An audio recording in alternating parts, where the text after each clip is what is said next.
Gym start చేయడం easy, కానీ దాన్ని కంటిన్యూ చేయడం చాలా కష్టం. మీరు కూడా 1 వీక్ ఫుల్ మోటివేషన్తో స్టార్ట్ చేసి తర్వాత రేపు నుంచి వెళ్ళడం అని ఆపేశారు. ఈ వీడియోలో బిగినర్స్కి మోటివేషన్ ఎలా మెయింటైన్ చేయాలి, ఎక్స్పీరియన్స్డ్ వాళ్ళకి ఎలా నెక్స్ట్ లెవెల్కి వెళ్ళాలో క్లియర్గా వీడియో ఎండ్లో వెరీ కీ పాయింట్స్ అయితే చెప్తున్నా అండ్ ఇంపార్టెంట్ పాయింట్ అయితే చెప్తున్నా. వీడియో స్కిప్ చేయకుండా లాస్ట్ వరకు అయితే చూడండి, చాలా యూజ్ఫుల్ కంటెంట్ అయితే ఉంది. పార్ట్ 1లో బిగినర్స్ కోసం. మీరు బిగినర్స్ అయితే ఆల్మోస్ట్ ఈ మిస్టేక్ ప్రతి ఒక్కరూ చేస్తారు. ఫస్ట్, బిగ్ గోల్స్ పెట్టుకోండి. Second one, comparison. ఇదే మన బిగ్గెస్ట్ ఎనిమీ. జిమ్లో ఆల్రెడీ ఫిట్గా ఉన్న వాళ్ళని చూసి డిస్కరేజ్ అవ్వకండి.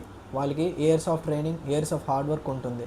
సో వాళ్ళని చూసి మీరు డిస్కరేజ్ అయ్యి కంపారిజన్ చేసుకుంటే సో మీ మోటివేషన్ ఉండదు, ఇంకా జిమ్కి వెళ్ళాలనే థాట్ కూడా అస్సలు ఉండదు. థర్డ్ వన్, రొటీన్ లేదంటే మోటివేషన్ ఉండదు. డైలీ ఒకే టైంకి వెళ్ళండి జిమ్కి, అప్పుడే మీ డైలీ హ్యాబిట్ అవుతుంది. ఫోర్త్ వన్, స్మాల్ విన్స్ని సెలబ్రేట్ చేయండి. అంటే మీ వెయిట్లో 1 kg తగ్గినా లేదా 1 rep ఎక్స్ట్రా వచ్చినా, వెయిట్ ఇంక్రీజ్ అయినా దాన్ని సెలబ్రేట్ చేయండి.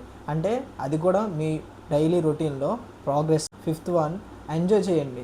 వర్కౌట్ మీ లైఫ్లో పనిష్మెంట్ కాదు, మీ లైఫ్లో ఒక పార్ట్ అవ్వాలి.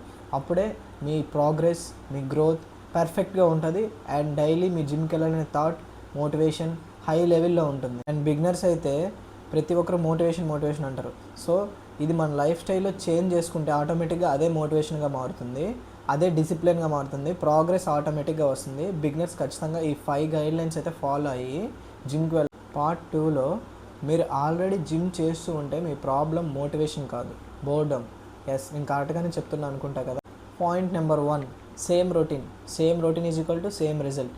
బాడీకి కొత్త వర్కౌట్స్ ఇవ్వండి, కొత్త ఛాలెంజ్ ఇవ్వండి, అప్పుడే మన ప్రోగ్రెస్ చేంజ్ అవుతుంది. పాయింట్ నెంబర్ 2, న్యూ గోల్స్ కావాలి. ఫ్యాట్ లాస్ అయ్యాక మజిల్ గెయిన్ అవ్వండి, బాడీకి స్ట్రెంగ్త్ ట్రైన్ చేయండి, కొత్త యాక్టివిటీస్ ఇవ్వండి. అండ్ సేమ్ వర్కౌట్స్ అయితే అస్సలు చేయకండి. అండ్ న్యూ గోల్స్ పెట్టుకోండి. ఫ్యాట్ లాస్ అయ్యాక వెంటనే మజిల్ గెయిన్ అవ్వాలి, మజిల్ గెయిన్ అయినాక లీన్ కట్ ఇవ్వండి, అప్పుడే మీ ప్రోగ్రెస్ అనేది చేంజ్ అవుతుంది, మీ ఇంట్రెస్ట్ అనేది develop. Point number 3, discipline is king. Motivation వస్తుంది పోతుంది, కానీ డిసిప్లిన్ ఉంటే మీరు ఎప్పటికీ స్టాప్ అవ్వరు.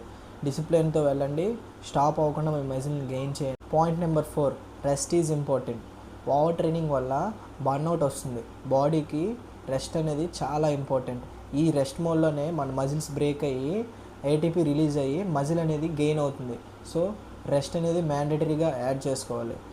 వీక్లీ 5 days చేస్తే చాలు. నాకు తెలిసి ఏ ఎక్స్పీరియన్స్డ్ జిమ్మర్ అయినా వీక్లీ 5 days చేసుకొని 2 days రెస్ట్ డే పెట్టుకుంటే ఎనర్జీ అనేది రీబూస్ట్ అవుతుంది, అప్పుడే మళ్ళీ కొత్తగా యాక్టివ్గా చేస్తాం. పాయింట్ నెంబర్ 5, అదర్స్ని ఇన్స్పైర్ చేయండి.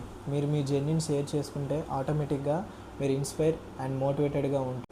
ఎవరికైనా మనం చెప్తే మనం ఇంకా పర్ఫెక్ట్గా ఉండాలనుకుంటాం, ఆ జర్నీలోనే మన గ్రోత్, మన ప్రోగ్రెస్ కూడా ఇంప్రూవ్ అవుతుంది. వినండి, ఇది చాలా ఇంపార్టెంట్. మోటివేషన్ అనేది పర్మనెంట్ కాదు, అది ఒక ఫీలింగ్ మాత్రమే.